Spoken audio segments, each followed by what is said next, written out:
लाडली लाल की जय, श्री सद्गुरुदेव भगवान की जय।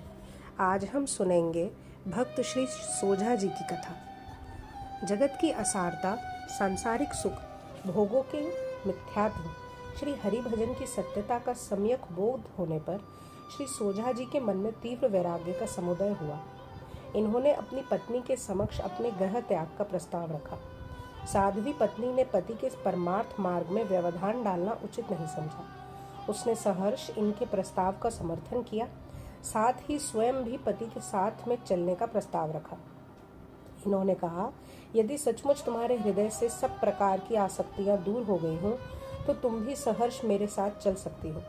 अंततोगत्वा सोझा दंपत्ति अर्धरात्रि के समय अपने धन धान्य से भरे घर, कुटुंब, परिवार, भाई बंधुओं को छोड़कर घर से निकल पड़े। सारी रात चलने के उपरांत जब प्रातः काल हुआ तो सोझा जी की दृष्टि पत्नी की गोद में स्थित शिशु पर पड़ी।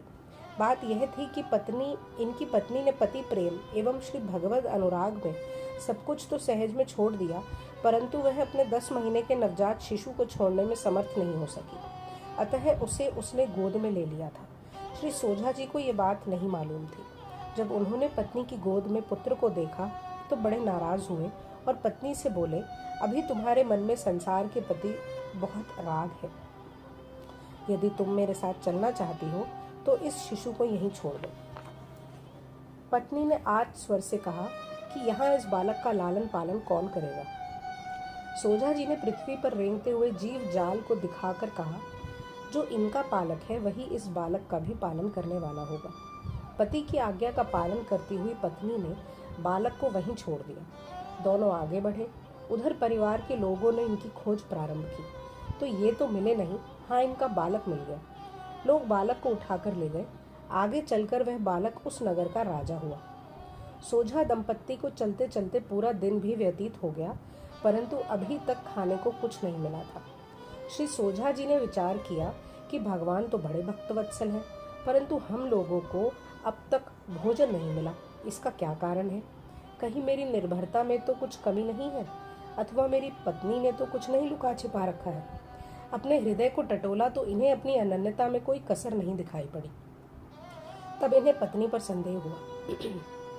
इन्होंने पूछा, क्या तुमने कुछ रुपए पैसे अपने पास छिपा रखे हैं जो हमें प्रभु के कृपा प्रसाद से वंचित कर रहे हैं?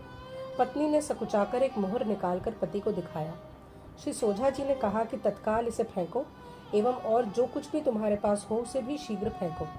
जब तक हम लोग पूर्ण रूप से परमात्मा पर ही निर्भर नहीं होंगे तब तक कृपा से वंचित ही रहेंगे। पत्नी ने तुरंत मोहर फेंक दी और पति के साथ आगे चली। जिस धन के लिए लोग उचित अनुचित सभी प्रकार के उपायों का आश्रय लेते हैं, उसी को इस प्रकार फेंकते हुए देखकर लोगों ने इन्हें परम सिद्ध समझा और इनके नगर में प्रवेश करने के पूर्व ही नगर में इनकी सिद्धि की धूम मच गई। नगरवासियों ने इनका बड़ा भव्य स्वागत किया।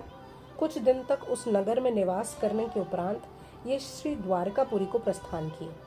कहते हैं कि मार्ग में दुष्टों ने इनकी पत्नी को छीन लिया। स्वधर्म रक्षा के लिए पत्नी ने भगवान को पुकारा।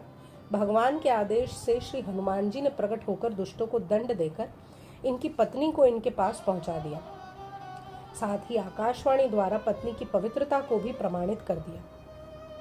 12 साल बाद इनकी पत्नी के मन में अपने पुत्र का हाल जानने की भी इच्छा हुई। उसने अपना अभीष्ट पति के सम्मुख प्रस्तुत किया। श्री सोझा जी पत्नी को लेकर चल पड़े अपने देश। एक बाग में डेरा डाला। बाग के माली से पूछा कि इस देश का राजा कौन है, तो माली ने बताया यहाँ के राजा को कोई संतान नहीं थी। उन्होंने सोझा भक्त के पुत्र को गोद ले लिया, जिसे उसके माता पिता जंगल में छोड़ गए थे। वही इस समय यहाँ का राजा है। श्री सोझा जी की पत्नी को विश्वास हो गया कि सचमुच प्रणत कुटुंब पाल रघुराई। श्री राधा श्री राधा।